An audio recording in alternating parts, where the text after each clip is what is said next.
আমার মনে হয় রাস্তায় মারামারি করবো। ব্যথা পাইছেন? হ্যাঁ, ব্যথা পাইছি। এত বড় একটা লেবু পড়লে তো ব্যথা পাইতেই হইব। দেখছেন নি কত বড় লেবু? ও, আচ্ছা ববি ভাই, হ্যাঁ। আসসালামু আলাইকুম। ওয়ালাইকুম সালাম। আপনি সুন্দর সুস্থ মানুষের বিচার করেন, হ্যাঁ, ন্যায় বিচার করেন। হ্যাঁ। এখন আমার একটা বিচার করতে হইব। এই মাইয়াটা ছাপা মারতেছে, তার তরমুজ নাকি বড়। আমি কইতেছি না আমার লেবু বড়। এখন আপনি বলেন তরমুজ বড় না লেবু বড়?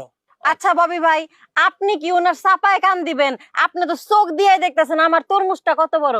ওর লেবু পইরা যাওয়াতে যদি আপনি ব্যথা পায়া থাকেন, তাহলে ভাবেন এই এত বড় তরমুজটা যদি আপনার পায়ে পড়তো, আপনার পাটা তো ভাঙ্গাই যেত। এটা কত বড়, এটার কত ওজন।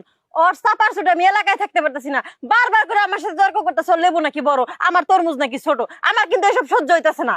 তোমার কথারও যুক্তি আছে। তাই না? পাগল হয়ে গেছে। মাইয়া মানুষ দেখছে তোমার কথা যুক্তি আছে।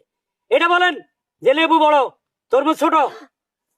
ইয়াল্লা, আপনারে দিয়ে মিথ্যা কথা বলাতে চাই। কত বড় তেরা দেখছেন? ও আপনার সাথে বেয়াদবি করে, আপনার কথার কোনো মান্যতাই দিল না।